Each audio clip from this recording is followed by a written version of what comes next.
They were on a mission. These two angels were on a mission.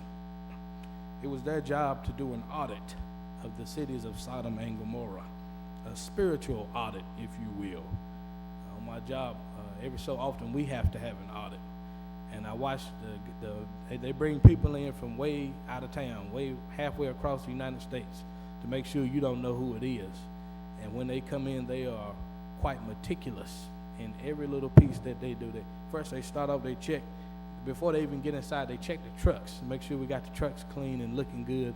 And if they aren't, that's a couple of points off your overall grade before they ever hit the front door. They get inside, they check each and every piece of merchandise, every customer file, every computer log. They are checked. No stone goes unturned when you're in an audit. This was the job of these angels in the spiritual sense. They were to go in and check it out and see what's going on with this evil and wicked city. See what needs to be done about it, if it can be saved or if it needs to be burned to the ground. So while they're leaving for Sodom, while they're going out to do this audit, God decides to do Abraham a favor. And actually, if you really look at it, he's doing Lot a favor, more than he's doing Abraham a favor. Abraham learns some privileged information concerning the fate of Sodom, now home to his nephew Lot, since he had moved because all their stuff was getting in each other's way, much of which had been acquired by Abraham when he lied to the Egyptians about the status of the woman with him named Sarah. They are now somewhere down the road, and trouble has come knocking. Abraham knows of the trouble, and Lot is unknowingly in trouble. Lot has decided to pitch his tent in the company of sinners. Now, wait a minute. Aren't we all sinners? Yes, we are. Romans chapter 3, verse 23, for all have sinned and come short of the glory of God. So what's the problem? Why is Lot unknowingly about to be executed? Because the sinners he has grown comfortable being around, the unrepentant, the unworried, the uncaring sinners that he's living with now, not in the same house, but in the same city. They aren't worried, they are sinning. They aren't worried about repenting for the sins that they are committing.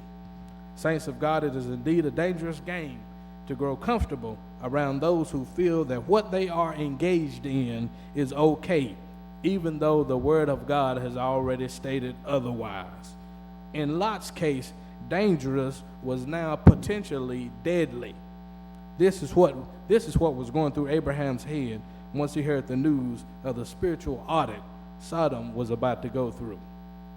This indeed is a godly favor, because if God does not decide to let Abraham in on his plans for Sodom, with Lot being out of the will of God, living where he was living and not spreading the gospel to his fellow man, Lot is probably consumed in the fire and brimstone that would eventually rain down from heaven, destroying the cities of Sodom and Gomorrah and the surrounding areas. Of course, Abraham does not want to see this happen, especially with his own kin staying in one of the cities.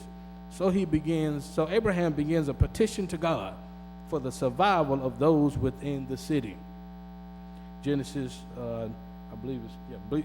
18, verses 23 through 32, talks about this petition that he made. And in the interest of the alarm clock going off in the morning, I won't read through all of that. I'll let you read that on your own time. I'll give you a quick synopsis of it. He starts out at 50 people. God, you shouldn't burn down the city. You shouldn't burn down the evil people with the righteous folk. The righteous folk the city should be spared if there are just a few righteous folk in the city. Think about the city of Reedsville. Thousands and thousands of people live in the city. If you can find 50, will you burn it down? God said, if I can find 50, I will spare the city. Abraham said, okay, well, what if we come up 5 short? What if we find 45? Will you burn it down? God said, no, I won't burn it down. 45 people, okay? He goes through the numbers. Abraham's got a plan hatching to save his nephew. 40 people, no, I won't do it. 30 people, no. 20, back to verse 32. Don't get mad at me, God. But what about 10 righteous people in the city? Will you spare it for 10 people? I think that's about the fourth or fifth row back there. That's about 10 people right there. For an entire city, will you spare it? God said yes. Yes, we do. We serve a gracious God, a merciful God, who's willing to give us chance after chance. But we must understand that chances will one day soon run out. So, 10 people, that's all they wanted. That's pretty much Lot's family. Lot, his wife, his daughters, their sons-in-law. That's almost 10 right there, his household. Lot wasn't on the ball. Lot was not taking care of business. He was a Christian man. He knew God. He knew the ways of righteousness, but he was not spreading the word. That is our number one job.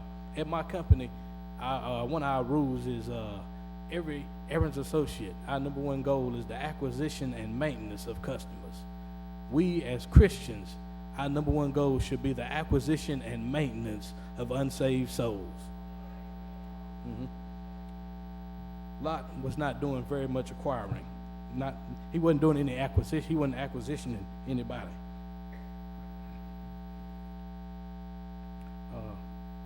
If you ever been here on Sunday morning, for any visitors that might be here, you've heard our pastor say, let's remember the lost and unconcerned in prayer. Lost and unconcerned, that's a perfect definition of the city of Sodom. They were lost, they were doing their own thing, having a good time. It speaks of the men. It doesn't really say what the women or the children were doing, but the men. These men, they were engaged in homosexual activities. And the Bible's clear on that. To lay with a man as you lay with a woman, that's an abomination in the eyes of God. In other words, that's a quick trip to hell if you don't get it right.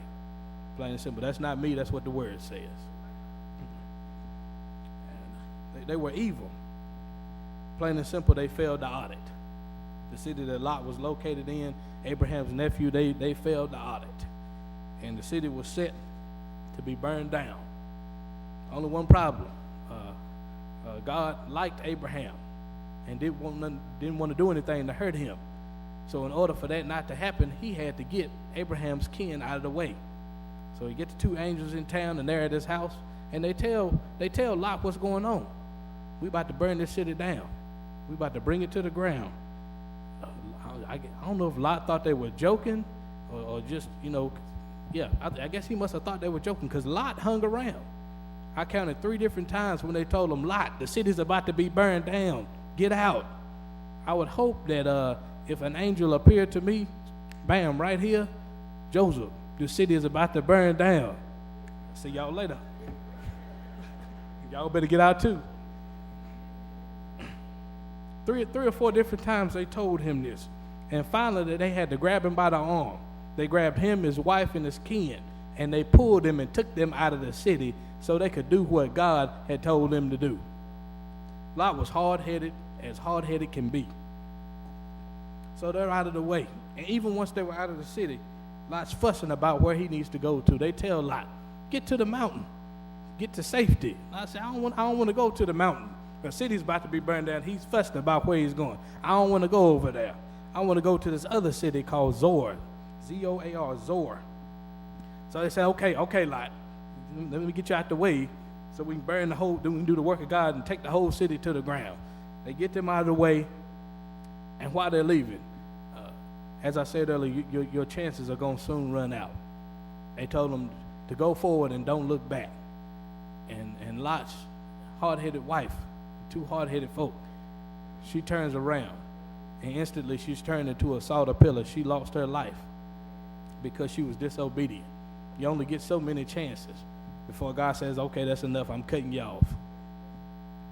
So they're out the way, and the city's burned to the ground. Moral of the story, watch who you're with. Watch who you hang around. Watch who you talk to. I'm not saying, and we as Christians, we have to talk to those who are in the world. We have to let them know what's going on. Jesus is soon to come back. Get right, get your life together. What I'm saying is, it's not a good look for you to be sitting in the bar having a drink with them. It's not good when they pull the needle out and you say, when you're done, pass the needle to me. That's not a good look for someone who considers themselves to be a Christian. If I'm stepping on any toes, giving to you what God gave to me. I'm just about finished.